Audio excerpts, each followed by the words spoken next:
முதல்ல நீ எங்க இருக்க? இப்போ தூங்குற மாதிரி போர்வை எடுத்து காட்டுவேன். என் முகத்தை பாத்துக்கோங்க. சரி சரி.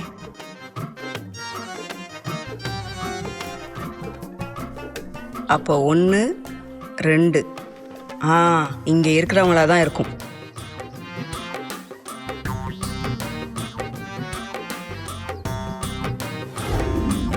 போச்சு, என் செயினை வேற யாரும் அறுத்துட்டு போயிட்டாங்க.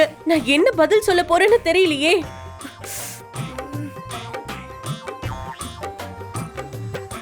இப்படியே அழுதுட்டு இருந்தா போனது திரும்ப வரவா போது? நாம இந்த விஷயத்த உடனே போலீஸ்ல சொல்லிடலாம். அவங்க வந்து விசாரிச்சாங்கன்னா இதை யார் பண்ணிருப்பாங்கன்னு கரெக்டா கண்டுபிடிச்சிருவாங்க.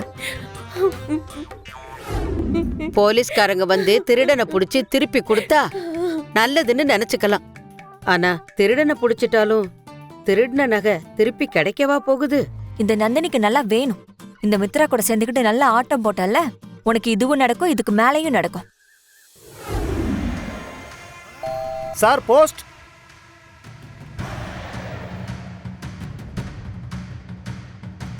மேடம், ஆதிங்கிறவருக்கு ஒரு தபால் வந்திருக்கு. நான் அவர்கிட்ட கொடுத்துறேன், கொடுங்க. இந்தாங்க மேடம். Thank you madam.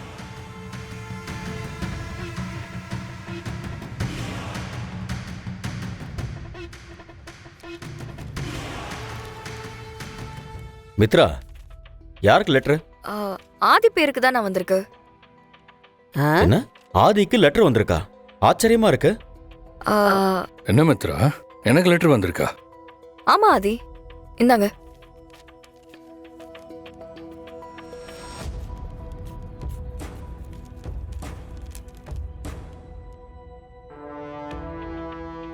வணக்கம் ஆதி சார்.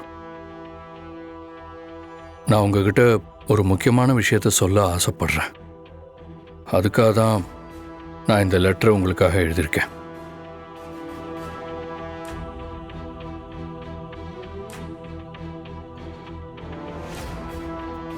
அதே உங்களை சுற்றி நிறைய புரியாத விஷயங்கள், பதில் இல்லாத கேள்விகள்னு நிறைய மர்மங்கள் நடந்துகிட்டு இருக்கு.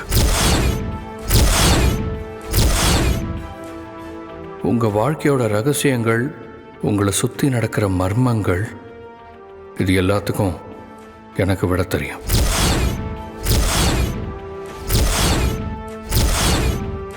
ஆதி, உங்களுக்கு என் மேல நம்பிக்கை இல்லைன்னா 12 மணிக்குள்ள இது சம்பந்தமா இன்னொரு லெட்டர் வரும். ஐயோ, இந்த அம்மா வேற ஆதிக்கு பாரதிக்கு கல்யாணம் ஆயிடுச்சு அப்படின்னு ஒரு கதையை சொல்லிட்டு இருக்கு. இப்ப ஊருக்கு வேற போயிட்டு வரேன்னு போயிருக்கு. அங்க இருந்து ஏதாவது இப்படி கோக்குமாக்கா யோசிச்சு இந்த மாதிரி ஒரு வேலையை பார்த்திருக்குமான்னு தெரியலையே. எனக்கும் ஒண்ணுமே புரியல பாட்டி. லெட்டர்ல சொல்லியிருக்கிற மாதிரி மர்மம், ரகசியம்லாம் இருக்கான்னு எனக்கே தெரியல. ஆனா நானும் ரொம்ப நாளா என் வாழ்க்கையில என்னை சுத்தி நடக்கிற விஷயங்களுக்கு பதில் தெரியாம ரொம்ப குழம்பி போய் தான் இருக்கேன். இந்த லெட்டரை படிச்சதுக்கு அப்புறம் என்னை சுத்தி இருக்கிற யாரோ எனக்கு ஹெல்ப் பண்ணணும்னு நினைச்சு இப்படி ஒரு விஷயத்த பண்ணியிருக்காங்கன்னு நினைக்கிறேன். அதனால கண்டிப்பா ஏதாவது நல்லது நடக்கும்னு நான் நம்புறேன்.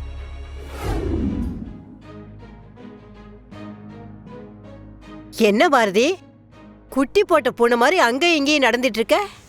பாட்டி, நான் இருக்கிற டென்ஷன் புரியாம காமெடி பண்ணிட்டு இருக்காதீங்க. என்ன பார்த்தா அப்படியா இருக்கு? நானே அந்த லெட்டர் வந்த டென்ஷன்ல இருக்கேன். எதுக்கு நீ எதுக்கு டென்ஷன் ஆகுற? அந்த லெட்டரை எழுதினவங்க ஆதிய பத்திர ரகசியத்தை சொல்றேன்னு சொல்லியிருக்காங்க. அது என்னன்னு தெரியல.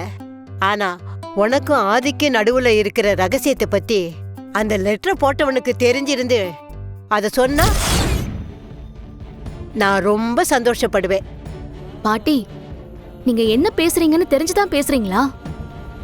அவருக்கு பழைய விஷயங்கள்லாம் தெரிஞ்சதுன்னா அவரோட உயிருக்கு பிரச்சனை ஆயிடும் தானே.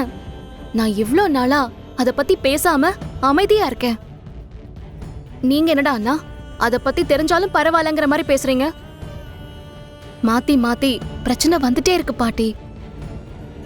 இந்த விஷயங்கள்லாம் யாரு பண்ணிருப்பாங்கன்னு யோசிக்க யோசிக்க எனக்கு தலையே வெடிக்கிற மாதிரி இருக்கு. நீ இப்படி நினைச்சு பயந்துட்டு இருக்க. ஆனா ஆதி தம்பி ஆர்வமா அந்த ரகசியத்தை தெரிஞ்சுக்க அந்த லெட்டர் எப்படா வரும்னு காத்துட்டு இருக்காரு. இப்ப ஆதியை நினைச்சுதான் பாட்டி நான் பயந்துட்டு இருக்கேன்.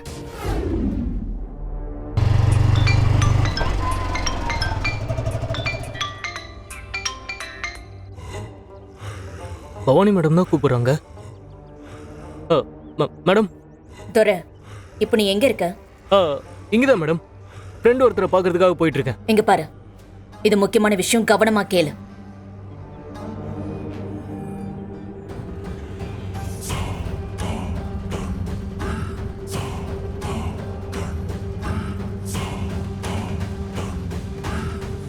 மேடம், லெட்டர் யார் போட்டாங்கன்னு கண்டுபிடிக்கிறத விட அதுல என்ன இருக்குன்ற விஷயம் முக்கியம்.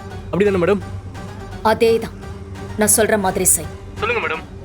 அந்த லெட்டரை டெலிவரி பண்ண வர போஸ்ட்மேனை மித்ரா வீட்டுக்கு வரத்துக்குள்ள ரோட்லயே வச்சு லாக் பண்ணிடு. அவனுக்கு பணத்தை கொடுத்து செட்டில் பண்ணிட்டு அந்த லெட்டரை நீ வாங்கு. ஓகே மேடம், நீங்க சொல்ற மாதிரி பண்ணிடுறேன். ஆனா நான் மித்ரா வீட்டு பக்கத்துல வெயிட் பண்ணிட்டு இருக்கப்போ ஆதி என்ன பார்த்துட்டானா பெரிய பிரச்சனை ஆயிடுமே மேடம். ஷோ டேய், உனக்கு கொஞ்சமாவது மண்டையில் ஏதாவது இருக்கா?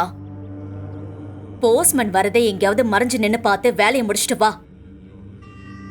அதை விட்டுட்டு மாட்டிப்பா அது இதுன்னு இடியட் மாதிரி பேசிக்கிட்டு இருக்க. ஆனா உன்னெல்லாம் இவ்வளவு நாள் அந்த மித்ரா எப்படி வச்சு வேலை வாங்கினானே தெரியல.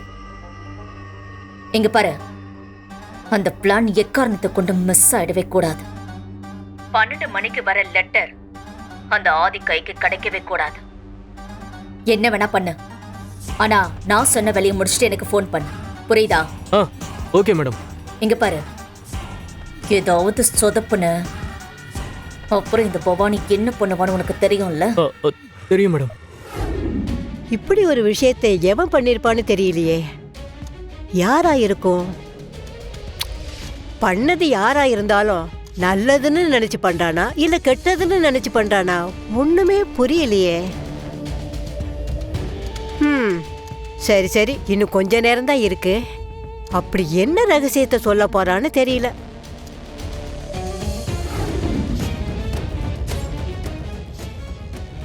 தூக்கலாம்.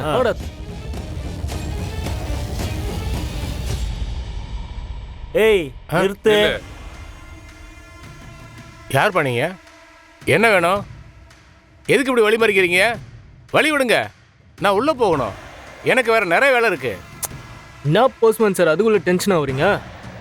நாங்க இந்த வீட்டுக்கு வந்திருக்க லெட்டர் வாங்கிறதுக்கு தான் நீங்க எப்படா வருவீங்கன்னு வழி மேல விழி வச்சு காத்துன்னு இருந்தோம். ஆதின்ற பேருக்கு ஏதாவது லெட்டர் வந்திருக்கான்னு பார்த்து சொல்லுங்களேன்.